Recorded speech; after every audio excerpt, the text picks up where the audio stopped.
All right, hello everyone and welcome to today's webinar on women in cycling, and I'm thrilled to have you all here.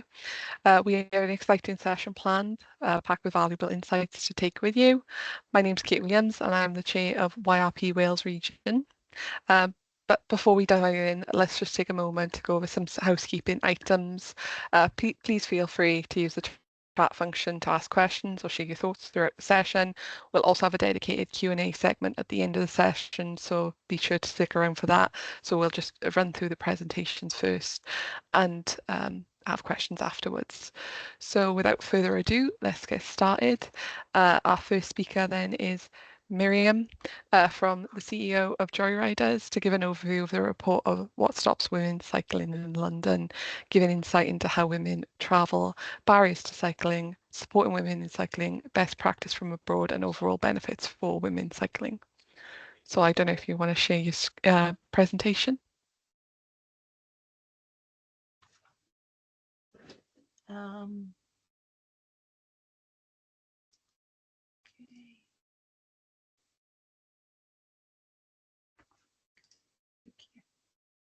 Okay, my name is Mariam. I am the CEO of Joyriders, and I'm also a member of the London Cycling Campaign's Women's Network. The Women's Network was founded, I think, early 2023, because we found that a lot of the members of the London Cycling Campaign were men, and there were a lot fewer female members.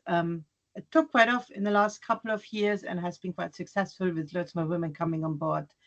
Another reason is why we especially focused on getting more women to join was because we looked at other countries like the Netherlands, where I'm from, Germany, where I've lived for some time, Denmark, where the gender ratio in cycling is pretty much equals the gender ratio in the society, more or less 50-50, bit more or less. Where in London, and most of the things I'm talking about are really London focused, but I guess they could be applied to most places in the UK, is that we have about 2/3 of male cyclists and 1/3 of female cyclists, which we would, 2/3 of male cyclists, 1/3 female cyclists, which we would really like to change and would like to get a 50-50 ratio at least. Also in other countries, when you look at the number of cycling journeys taking part, for example, in Amsterdam, it's 34% of all journeys are made on bikes, where in London it's just about 4%, which is a really big increase from about 2018, 2019, just before the pandemic. It was about 2%. So there is a very large increase of almost 100% more cyclists, but it's still a very small number overall.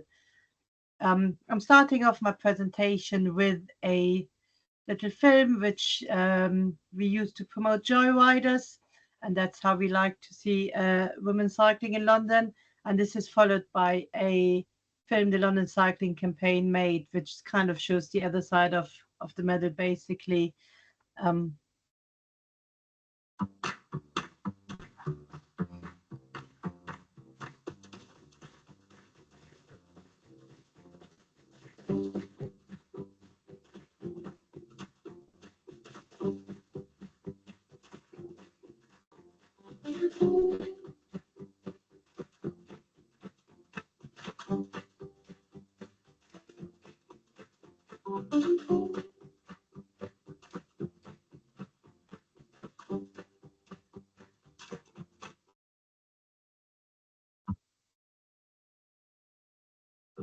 A complete stranger walked up behind me and slapped me on the arse. It was so hard it bruised through my clothing.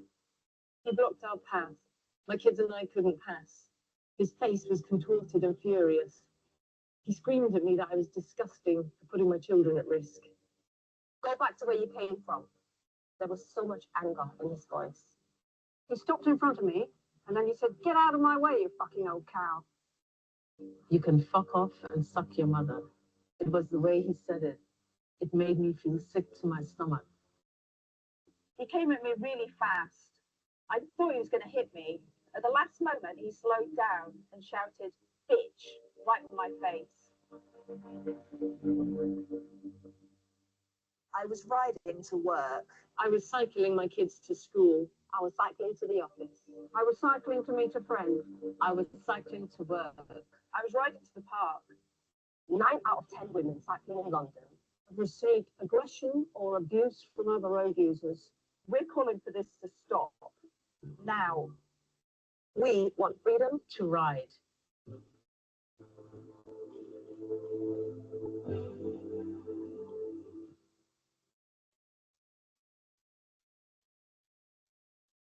So when we started the Women's Network, one thing we wanted to point this out why a lot of women in London who start to cycle stop cycling.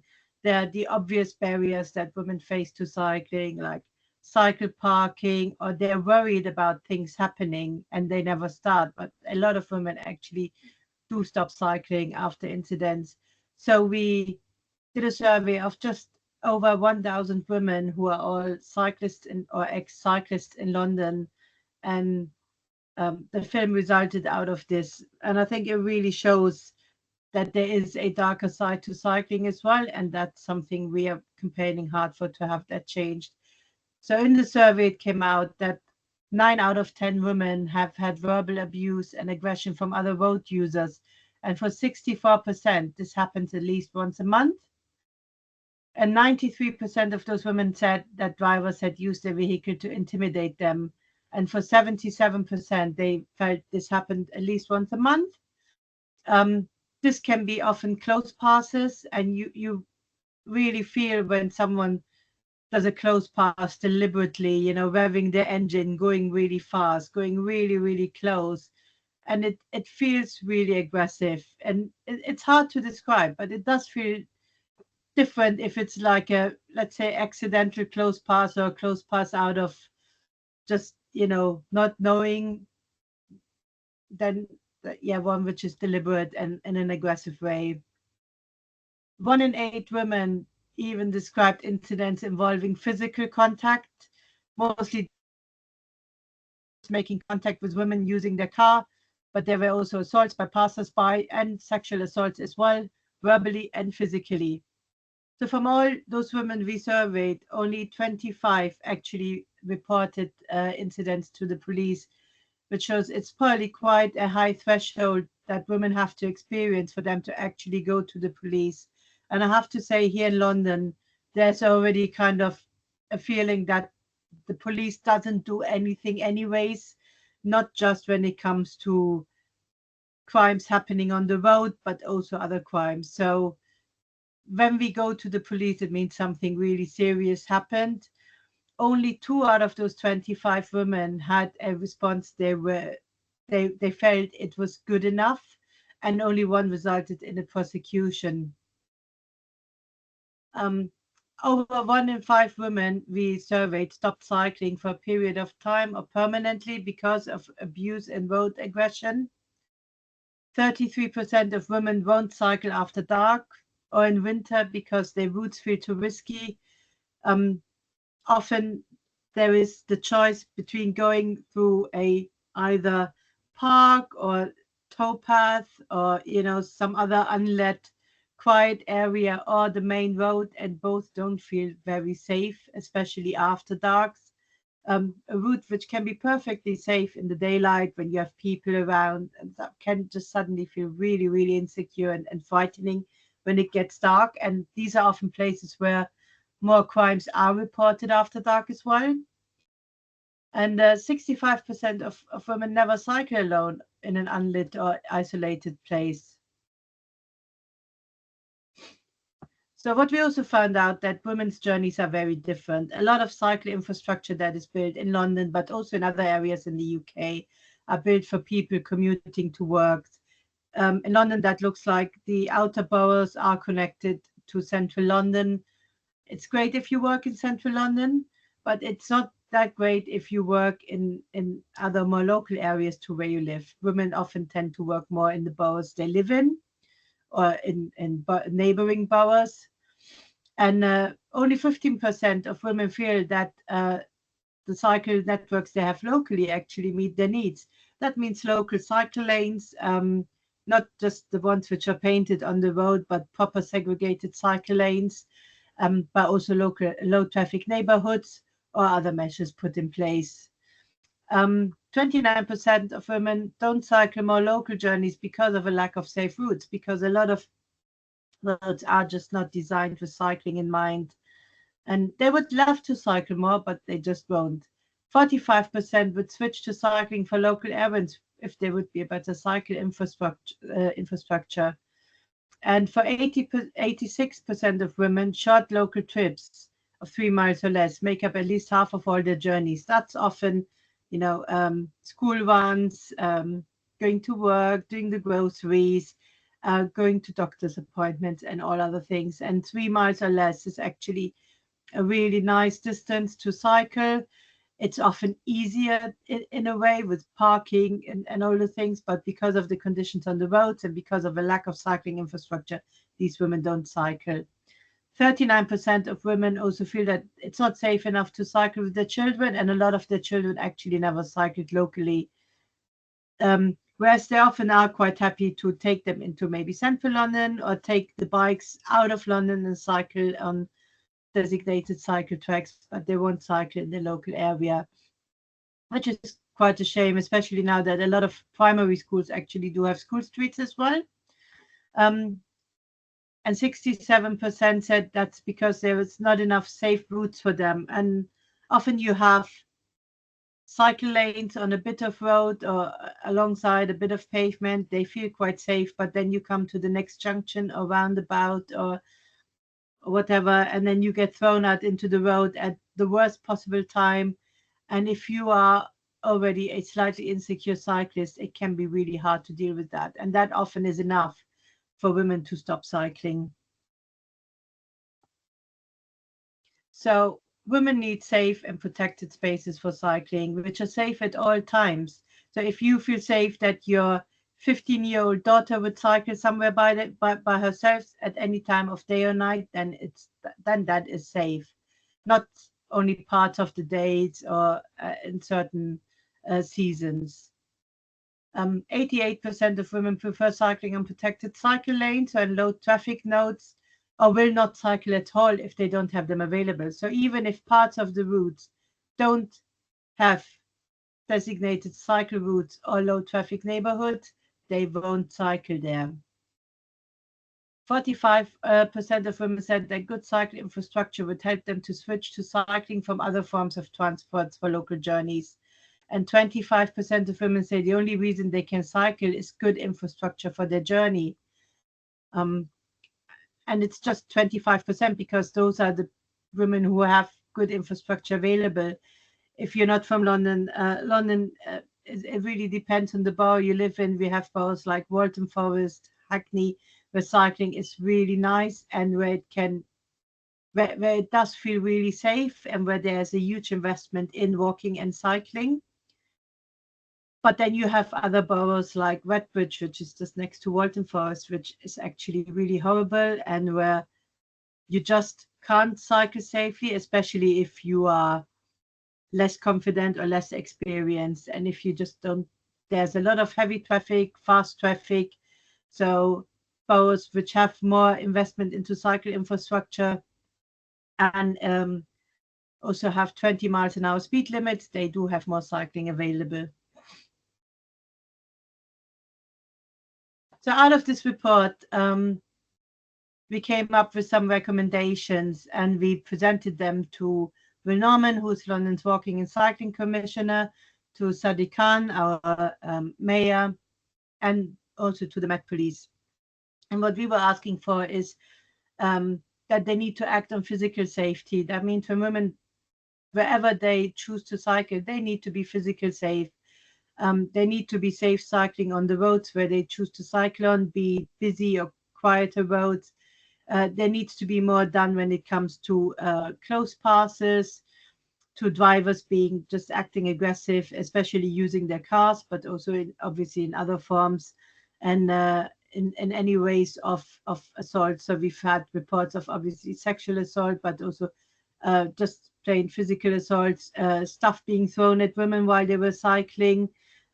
We've had women who someone just held onto their bikes while they were cycling, all sorts of things, but also Islamophobic abuse, and other forms of religious abuse, or other, just anyways, racist slurs, all those sorts of things, and that's just not on, and it does make people feel really unsafe and insecure to go back into the area where that happened.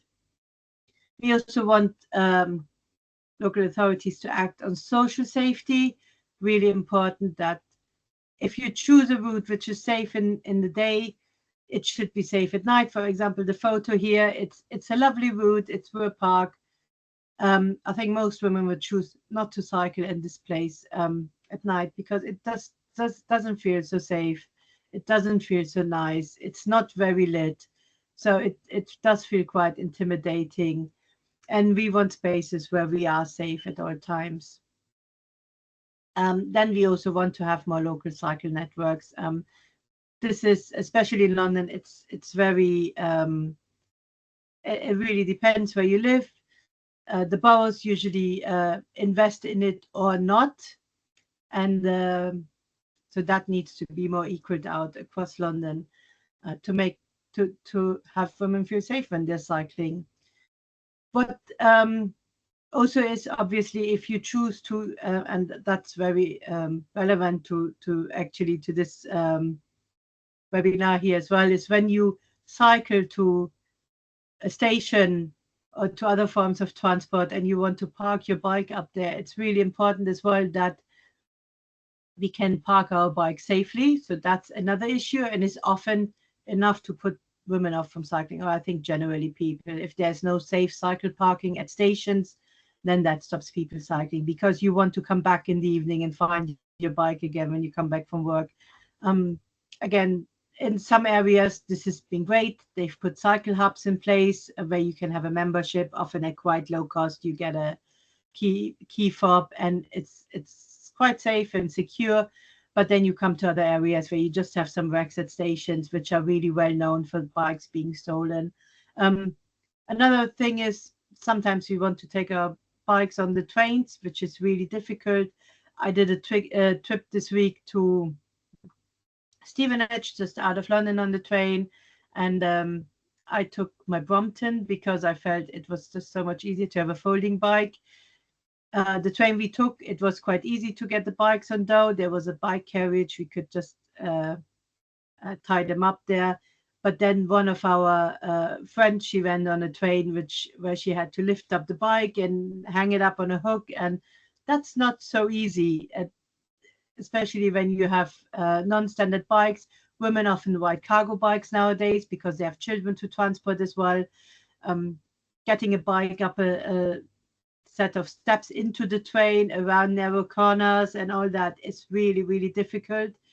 So that really needs to be made easier and being looked at, that trains and other public transport options become more bike friendly. And it would be nice to see that also more on London's transport network, which is not too bad in that regard, but could be better at times. And yeah, the full report can be found at London's Cycling Campaign's website. And it's called What Stops Women Cycling in London. But as said before, I think it applies to probably women across the UK for maybe slightly different reasons, but it will all match. And to contact me, there's my email and Joyriders website. Thank you. Well, thank you very much. That was really powerful. I don't know why it keeps on turning off my camera every time I speak. But no, that was a very powerful presentation and videos as well.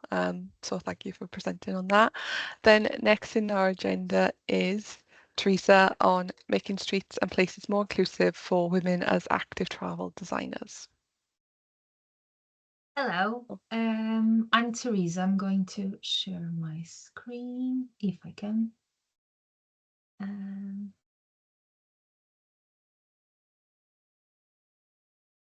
You all see it? Yep. Ah, Thank you.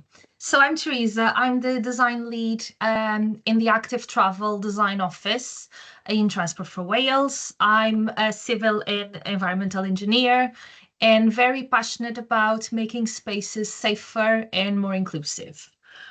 So today I'm going to talk about making streets and places more inclusive for women for walking, wheeling and cycling. So a bit of information about the use of spaces. Most cities have been designed by men and for men. Actually, only about 22% of people working in transport are women. And a lot of the times this doesn't account for how women and girls or gender diverse people tend to use a space. A lot of the times men tend to work just from home to work, and women tend to do what is called the trip chaining or the mobility of care. They go and need to drop their kids to the school before work. They go shopping. They go care for their mothers or their grandmothers. So there is a lot of breaks in the way, and the trips tend to be more localized than long trips. In terms of cycle, men tend to cycle more often than women, and also 4 times as far. Also, we need to consider that a lot of women have professions of care like nursing that have a shift pattern, and a lot of the times they need to rely on public transport during the night. So this is very important to cater and to have this in mind too. So this, when we look at making spaces more inclusive for women and girls, we're actually going to make the space more inclusive for everyone. So there's always it's always a benefit and always a plus. One of the main barriers for women is the fear of sexual harassment or violence. 54% of girls between 12 and 14, so children, have experienced some sort of sexual harassment in public. And by sexual harassment can be catcalling, stalking, indecent exposure, or non-consensual physical contact. So this is quite scary. So to make a difference in design, there's a lot of things that sometimes it's just thinking about it. Sometimes they're not even expensive, or it's not a very big difference from what we would do. So the sight lines are super important. It's important that when we get to a space, there's no hidden spaces or blind corners or obstacles where we can feel that a danger could hide. So it's important to see everything around, and very connected to this is the lighting. So not having a dark spot, but also having the right balance, because if we have a space that is very illuminated by a space slightly less, this can make us blind for a few minutes, and we can't see what's there. The position of the lighting will make a difference. If it's very low and can be easily obscured, or if it's very high, it can be a bit more imposing. So there's a park in London where it was they decided to put the lighting at just the normal the head height, and it was just it just feels more comfortable for everyone. It feels more friendly. So another thing that is very important is the wayfinding and the signs and the reference points for people to know where they are. And then we'll talk about surveillance. So there are 2 different types that are very relevant here. So we have the surveillance that it's there and it's there with a purpose to surveil. So it's called active or artificial. So the police, the security guards, the CCTV, these are active. They are there just to do surveillance, but we need to consider that they can have negative impacts. For example, with protective characteristics. And also there was a recent study that showed that 10% of CCTV operators initiated surveillance of women for voyeuristic reasons, which is scary really, and it makes us feel uneasy and uncomfortable. And then we have the passive surveillance. Sometimes it's called natural or social, which is the surveillance that is there, any access surveillance, but is not with that purpose. So, for example, the shop fronts, businesses, houses, other people just walking around, and especially other women. Women feel more comfortable if there's a lot of women around. If we're walking on a street and it's full of bars and a lot of people drinking, we will feel more uncomfortable. So if we see more people around, it makes and children will make us feel more comfortable and less in danger. So I mentioned the wayfinding before when I talked about lighting, because people feel very vulnerable where they don't know where they are. So for that, if they're in the dark, we won't be able to see them. So it's important that we know where they are. There's signs that show us, but also sculptures, buildings, monuments can act as reference points. So if we can see them by far, they will act to help us feel more safe. And actually, they won't work as a place to hide because there's so much lighting around that we can see everything that is around and there's no danger just hiding. Nature in planting, it's also known for giving a sense of well-being. The birds singing, the smells of the plants, they have a relaxing effect, and also they tend to attract people, and even people just maintaining them. And people tend to feel safer if they have that around. Especially with the lighting, all of these work together, obviously. It's important to keep the spaces maintained and designed in a way that they're not obscuring. Sometimes it's just choosing the type of planting. If there are big bushes, they might hide someone. And if we have the trees or low-level planting in those corners that we're worried, they might make a big difference in people feeling safer. There was a study done 2 years ago that showed that people feel they live healthier in a place with green infrastructure and blue infrastructure. So this is something that really helps with the well-being. So the accessibility is fundamental. We need to think about all types of abilities using the space. We want a space to be able to be used by everyone. And that in terms of public spaces, and more in terms of place, a square, a place where we stop, and when we can gather, when we can meet our friends, where we can wait for a bit. It's important to have a sense of ownership, that we belong there. There are street furniture, but it's attractive, it's not broken, it's not dirty. There are seating, and I mention here the performance space because it's something that is being mentioned a lot when we design spaces for girls. Boys like to have the space to play football, for example, to play sports. And the girls nowadays, they like to have a space to film TikTok videos. So we need to look at the times too and go with what is happening around us. Cafes or a kiosk are important because not only they act as surveillance because there will be people around working and using them, but it's also a sense of place. We can stop, we can rest. And he brings a different feel. The shelter, especially with the Welsh weather that we have, having space clean and the litter bins, the play features. A lot of women are walking around, they are doing the trip chaining, and they are taking the kids to the doctor and to the school. And it's nice to have a feature where they can play for a little bit, or even during the walk. For example, hopscotch, that they can play while they'll walk, just for a little break and to give a bit of entertainment.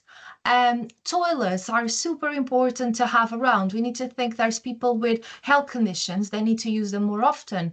Also for period health, people need spaces and they need to be included. Baby facilities, babies need to eat, breastfeeding, they need to have their diapers changed. There need to be facilities clean and available for people to use them and be able to walk around, because otherwise people will choose just not to use the space because there's no way they can use it really. And then colors and textures are important to make the space more appealing. Having a space all with the same color and dull won't be attractive. People won't feel well, and they will choose not to use it. In terms of mobility, this is something that Mariam mentioned, and my colleague Mark is going to talk a bit too. So connections between modes of traveling. There's nothing worse than leaving a train station in the night and having to walk through a very narrow and dark lane. We feel unsafe, we feel unease, we just want to leave, especially if we are having to pick up our bike that is in a dark place. Not only will feel worried that the bike will disappear during the day, especially if the cycle parking is not good quality, but also we feel worried that there will be a danger in there waiting for us when we go to collect our bike. Good quality infrastructure without potholes, that is clean, that is easy to use. Physical segregated cycleways. From the other presentation, we saw how big was the percentage of women that feel more comfortable in a segregated cycleway, or when there's not available, reduction of traffic. The low traffic neighborhoods will make people more comfortable. The direct routes for women traveling patterns, those short trips in the city and not just from the one end of the city to the other one. The larger cyclists that we talked, the mothers carrying the babies in the trailer, or even just a trike or a delivery bike for work.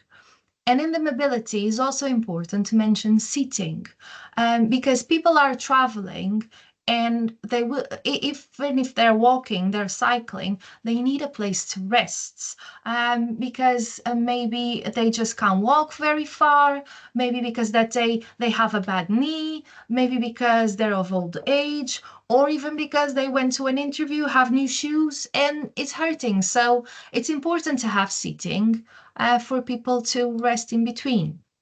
So to achieve a better design for women, for everyone, it's important to ask. In every place, there's specific features that only people that live there and they use the space know about them. We want people to use the space, so we need to make something that works for them. And if we don't ask, there's the risk that we're going to design a project and then get to the end and have to redesign it again. Or we're going to build something that is not going to be used and then is a waste of money. So it can be done through consultation, but why not inviting people to design the space with us and tell us what they would like to see and try to incorporate all of that in the design. So I'm getting to the end of my presentation. I put some links for further reading, some reports that I thought they were quite good, and also a case study about Vienna, because I thought it was quite interesting that this was thought in the 90s, and since then there were about 60 projects that were all to make the city more comfortable for women. And it's small changes like the lighting. They noticed that most women walk, they don't drive, so they made the footways wider. Small things and small changes that made a difference, and people, everyone feels more integrated and more included in the city. So I'll leave you, Katie will send the presentation and you can access the links. Thank you very much.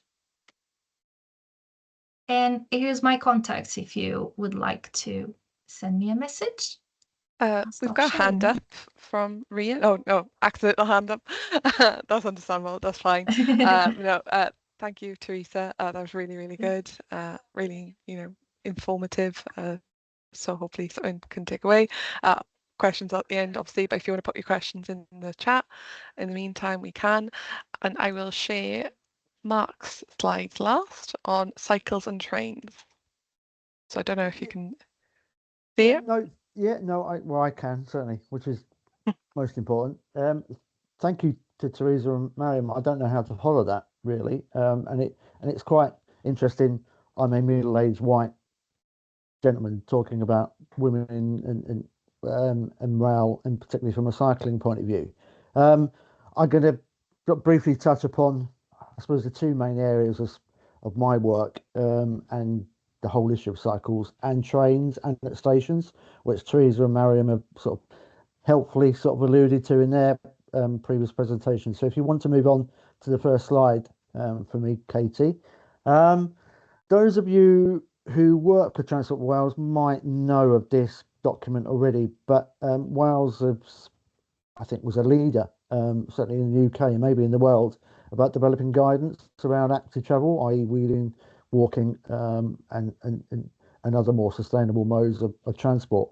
The latest guidance sort of does cover off what we call the multimodal journey.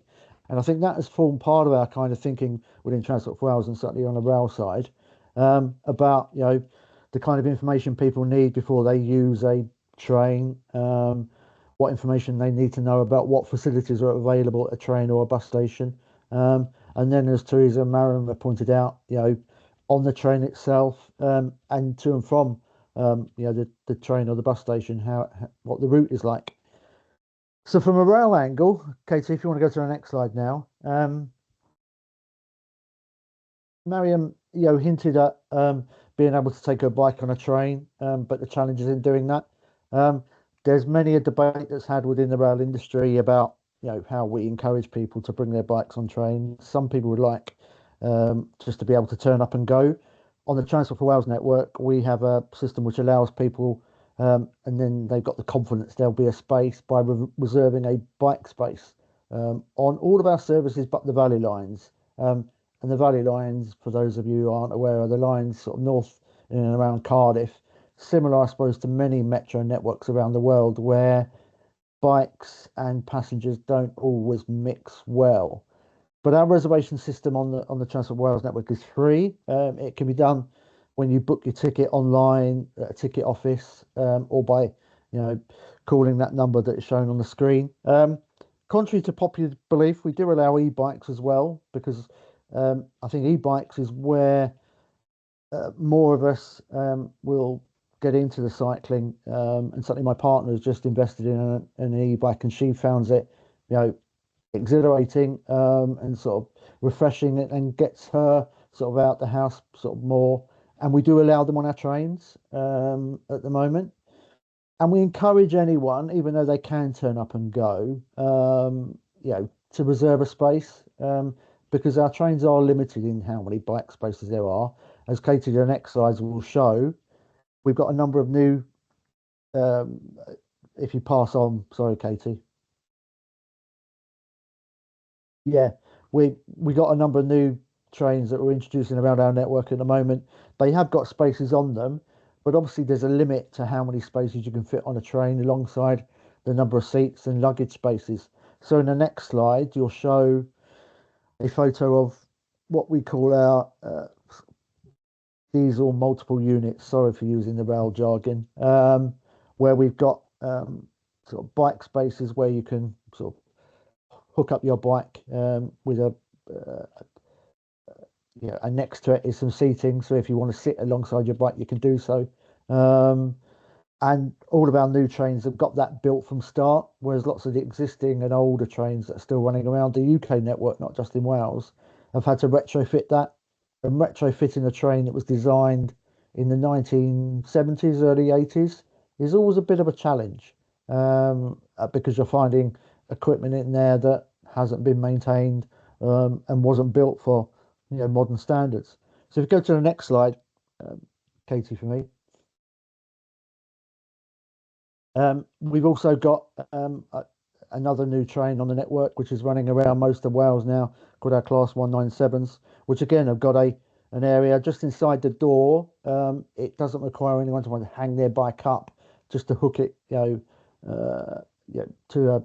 a thing that's by those 3 seats there. You'll see the entrance to the door to the left-hand side. Means you don't have to go around any sharp corners, so it's probably much easier to manoeuvre your bike in and out of there. And those doors on the Class 197s, as they are on quite a few of our new trains now, are wider than some of the older train fleets that we have. So again, making it easier for somebody to get from the platform up to the train and to park their bike on one of our services. Next slide, if you don't mind, Katie. And this is the hook.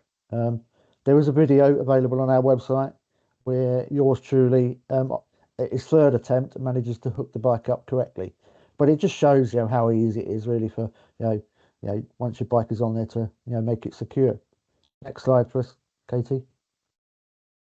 Having said that, one advantage of some trains now is that they have got more areas that are wider for other purposes. This one, for example, again on the 197 fleet, is where the wheelchair space is. But as you'll see in the photo on the right, somebody has sat there with their bike because they were unaware of where the bike space on the carriage was. But it means that we can, in some instances, carry many more bikes on our trains than we've got spaces legally for. Next slide for us, Katie. Something that I'd hoped would have been introduced by now, but hasn't yet appeared because it's the railways and these take lots of things to do. We're looking on the Heart of Wales line to actually increase and add another carriage on that line. And if you go on to the next slide for us, Katie, basically that carriage will convert an existing carriage full of seats into half bike spaces, half seats,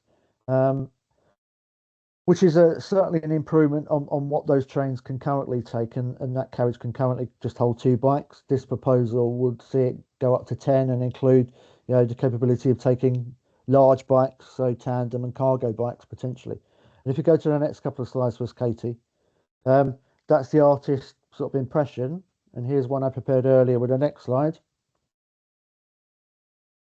That's the mock-up with good old polystyrene sort of testing, and as you can see, the bike space is just hooking to a sort of a hook, but the one on the left hand side is a much larger space, and again will take potentially a cargo bike or a bike with a trailer. We've also got above the bike space on the right, in the front of the picture, we've got a shelf for people to put their bags and panniers up on the like, which again is an improvement from what many bike spaces on the trains provide because of how they've been retrofitted. This ironically is a retrofitting of an old unit, but we've basically taken half the seats out of it, so we've got a lot more room to play with, and this has taken into account what users have said. Cycling UK, Cardiff Cycling City, Pedal Power, who are involved with people with mobility needs, have all incorporated their views into our final designs for this. Ideally, I'd like to have shown you a picture of it in use, but it hasn't yet been introduced in service. But watch this space. Next slide for us.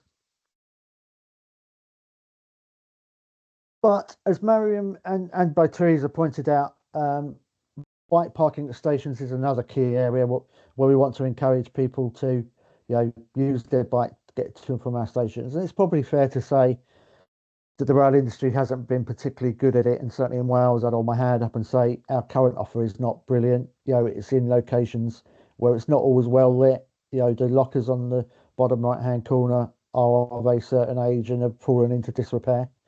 So if you go to the next slide, what we've been working on in the last few years, Katie, is just going back to basics really, and looking at what our key principles are, talking to some users, and we need to talk to more users about things such as what do they mean by security, how what type of parking would be useful for them, how secure do they want their hub to be, the location, and as Teresa pointed out, about sort of the difference between natural surveillance and sort of artificial surveillance. Lots of our stations have CCTV, but not all of them have.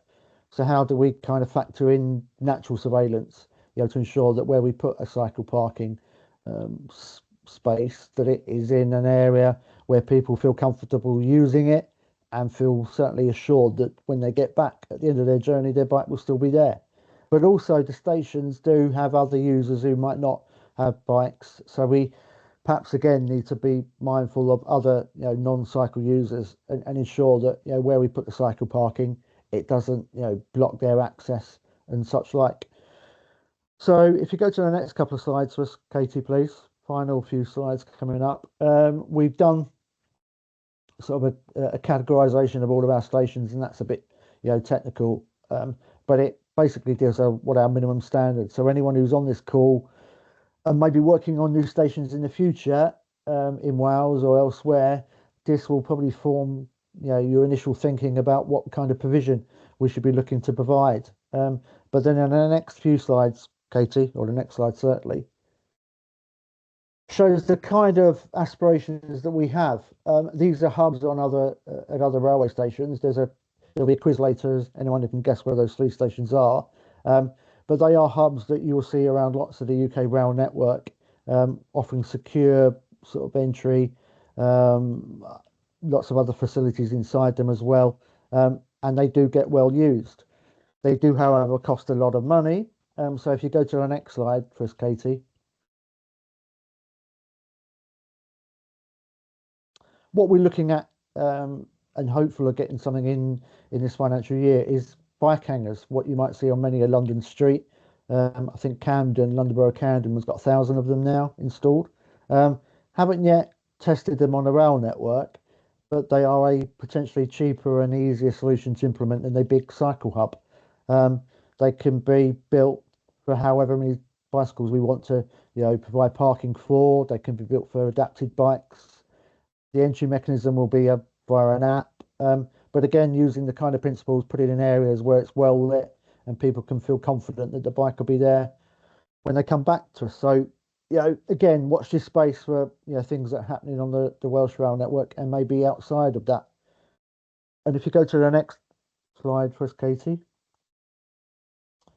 But in addition, we'll also continue doing the standard cycle parking, open cycle parking, combining it in some locations with better waiting facilities for people wanting to sit down, and working with bike hire companies like Brompton to encourage bike hire, so that people can leave their initial bike at their origin destination. When they get to somewhere like Cardiff, hire a Brompton bike to continue their onward journey, and looking at cycle repair kits, always useful in case you arrive at a station and your tyre has gone flat, to have somewhere where to pump it up. Next slide for us, Katie. And that was really a whistle stop tour. My email is there, and anything to do with active travel on the rail side, bikes on trains, do just drop me a line, and please do share my email with others as well, because I've just whistle stopped through the good old issue of railways and trains and bikes.